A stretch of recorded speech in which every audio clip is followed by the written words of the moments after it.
প্রধানমন্ত্রী তারেক রহমানের সঙ্গে সৌজন্য সাক্ষাৎ করেছেন তিন বাহিনীর প্রধানরা। বৃহস্পতিবার সকালে এই সাক্ষাৎ অনুষ্ঠিত হয়।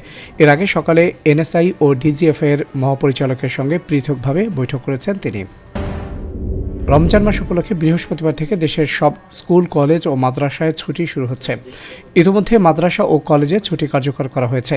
বুধবার শিক্ষা মন্ত্রণালয়ের মাধ্যমিক ও উচ্চ মাধ্যমিক বিভাগ এবং প্রাথমিক ও গণশিক্ষা মন্ত্রণালয় থেকে পৃথক প্রজ্ঞাপন জারি করা হয়েছে।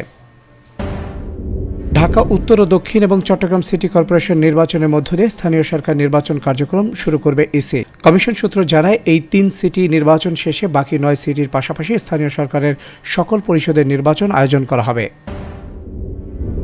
ত্রয়োদশ জাতীয় সংসদ নির্বাচনে মোট 296টি আসনে গেজেট প্রকাশ করেছে ইসি। গেজেট অনুযায়ী 35টি সংরক্ষিত নারী আসন বিএনপি জোট এবং 13টি জামায়াত জোট পেতে পারে।